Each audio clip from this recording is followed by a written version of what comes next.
Good morning. कक्षा 12 में chapter 3 में विश्व जनसंख्या वितरण व घनत्व, इसमें विश्व जनसंख्या का वितरण पढ़ लिया था, वितरण को प्रभावित करने वाले कारक पढ़ लिए थे और विश्व की जो जनसंख्या किन महाद्वीपों में अधिक है किन में कम है यह अध्ययन किया था। आज हम विश्व जनसंख्या के जो जनसंख्या महासमूह हैं उनका अध्ययन करेंगे। जनसंख्या महासमूह या फिर जनसंख्या समूह कह सकते हैं इनको।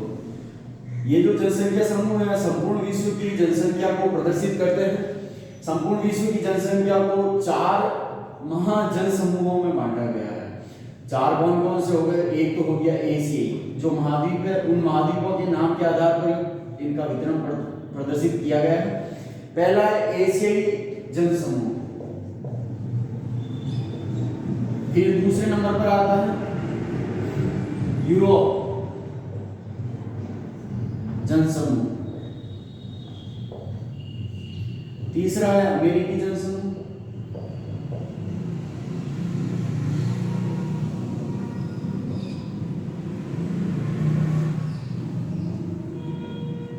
और चौथा है अफ्रीकी जनसमूह। तो इस प्रकार संपूर्ण जो जनसंख्या है उस संपूर्ण जनसंख्या को इन 4 बड़े रूपों में अध्ययन किया जाता है, जिनमें एशियाई जनसमूह, यूरोप, अमेरिकी और अफ्रीकी जनसमूह के अंतर्गत बांटा गया है। फिर बात आती है एशियाई जनसमूह। अब ये जो एशियाई जनसमूह है इसको भी वापस 3 भागों में विभाजित किया गया है। जो संपूर्ण एशिया है उस संपूर्ण एशिया में पहला भाग तो हो गया पूर्वी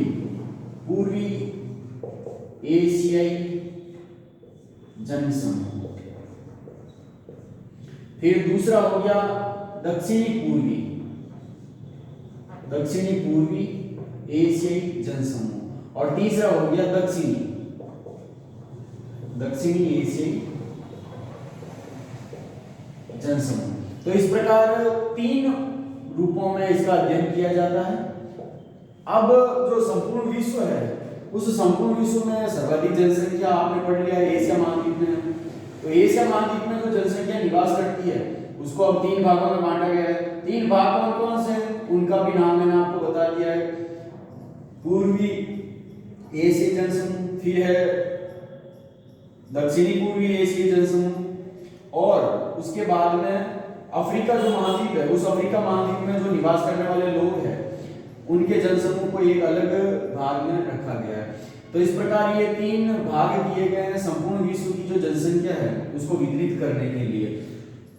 इन 3 रूपों में जो एशियाई है, एशियाई जनसमूह। अब एशियाई जनसमूह का अध्ययन करते हैं तो इसमें एशियाई जो जनसमूह है इसका सर्वाधिक जनसंख्या वाला जो भाग है वह 10 डिग्री उत्तरी अक्षांश से लेकर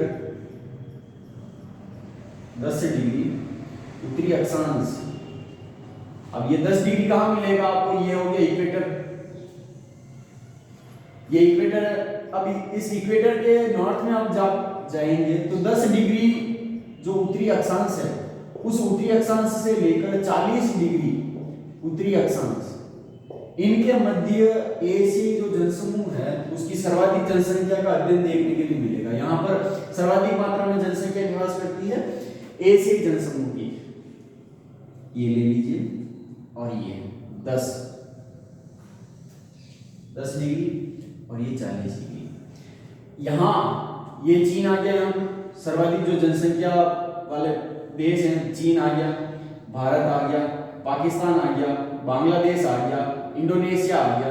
अब ये जो सभी जनसंख्या वाले देश हैं इनको अलग अलग पार्ट में बांटा गया है। पहला हो गया पूर्वी भाग। अब पूर्व कौन सा है इसमें? तो पूर्वी भाग ये हो गया। तो पूर्वी भाग में जापान आ गया, कोरिया आ गया, चीन आ गया, म्यांमार है, थाईलैंड है, सिंगापुर है। ये जो सभी देश हैं इन सभी देशों को पूर्वी एशियाई जनसमूह के अंतर्गत बांटा गया है।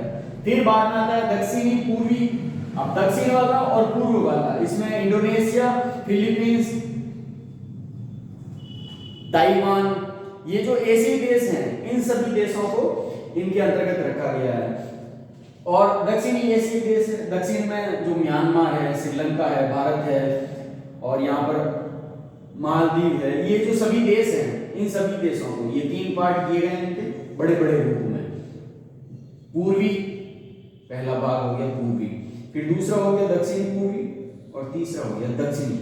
इस प्रकार जो एशियाई, पूर्वी एशियाई जनसमूह है उसमें आप जनसंख्या का अत्यधिक घनत्व 10 डिग्री से लेकर 40 डिग्री उत्तरी अक्षांशों के मध्य देखने के लिए मिलेगा। उसके बाद में आता है यूरोप, दूसरा जो भाग मैंने लिखा था यूरोप जनसमूह। अब यूरोप जनसमूह में एशिया जनसमूह के बाद में 20 से लेकर 60 डिग्री उत्तरी अक्षांश, 20 से लेकर 60 डिग्री उत्तरी अक्षांश वाले भाग में यहाँ ये यूरोप महाद्वीप हो गया। इस यूरोप महाद्वीप में यूरोप आपको जनसंख्या का अधिक घनत्व देखने के लिए मिलेगा। यहाँ अनेक सारी जो जनसंख्या संबंधी समस्याएं हैं वह समस्याएं बहुत कम देखने के लिए मिलेगी। ये जो यूरोप महाद्वीप है, इस यूरोप महाद्वीप में जनसंख्या स्थिर है।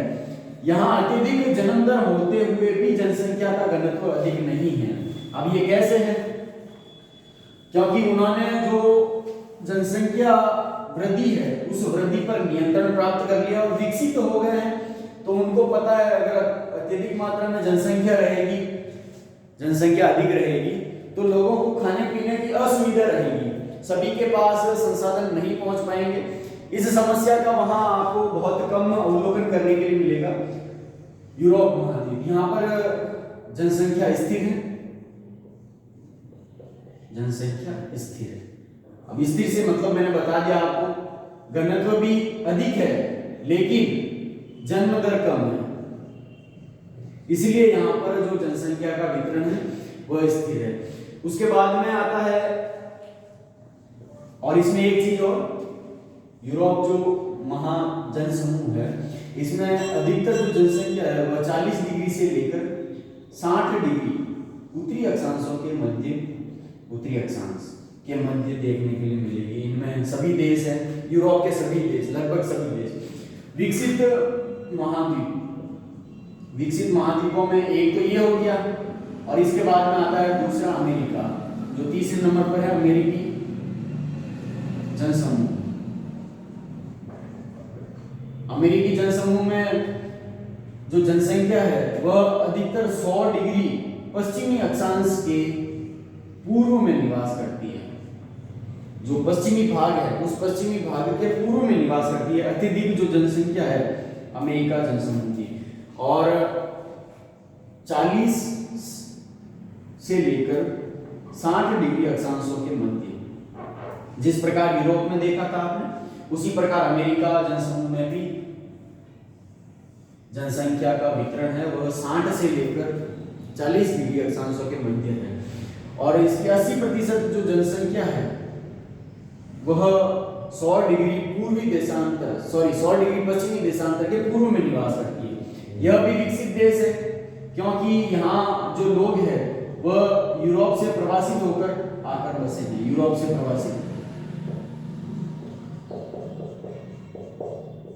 1860 में औद्योगिक क्रांति के पश्चात, 1860 जो ईस्वी है उसमें औद्योगिक क्रांति हुई थी। औद्योगिक क्रांति के पश्चात जो जनसंख्या का प्रवास है वह अत्यधिक मात्रा में देखने के लिए मिला। कुछ क्षेत्र ऐसे थे जहां जनसंख्या अधिक निवास करने लगी क्योंकि वहां पर व्यापार के अधिक आयाम, जो व्यापार के क्षेत्र हैं वह अधिक प्राप्त होने लगे उनको। तो इस प्रकार ये 3 हो गए। फिर चौथा है अफ्रीकी जनसमूह। अब ये जो जनसमूह है अफ्रीकी जनसमूह, यह बहुत पिछड़ा हुआ या फिर यहाँ कह सकते हैं विकास बहुत कम मात्रा में हुआ है। विकास कम होने का कारण यहाँ जनसंख्या वृद्धि दर तीव्र जनसंख्या वृद्धि दर, तीव्र जनसंख्या वृद्धि दर, अत्यधिक वृद्धि दर होने के कारण यहाँ जनसंख्या का घनत्व भी अधिक है और जनसंख्या की मात्रा जो लोग हैं वह जनसंख्या यहाँ अधिक निवास करती है। तो वितरण के आधार पर जो जनसंख्या के समूह थे संपूर्ण विश्व के, जिसमें पहला भाग था ये एशिया जनसमूह, दूसरा हो गया आपके यूरोप, तीसरा हो गया अमेरिकी जनसमूह और चौथा हो गया अफ्रीकी जनसमूह। और जो ऑस्ट्रेलिया है उसको एशियाई जनसमूह के अंतर्गत सम्मिलित किया गया है, जहां पर विश्व की 0.5% जनसंख्या निवास करती है संपूर्ण विश्व की। सबसे कम जनसंख्या भी कह सकते हैं, 0.5%। सबसे कम जिस महाद्वीप में जनसंख्या निवास करती है वह ऑस्ट्रेलिया महाद्वीप। फिर इसके बाद में जनसंख्या घनत्व की बात आती है, जो इसके अगले पार्ट में पढ़ेंगे। धन्यवाद।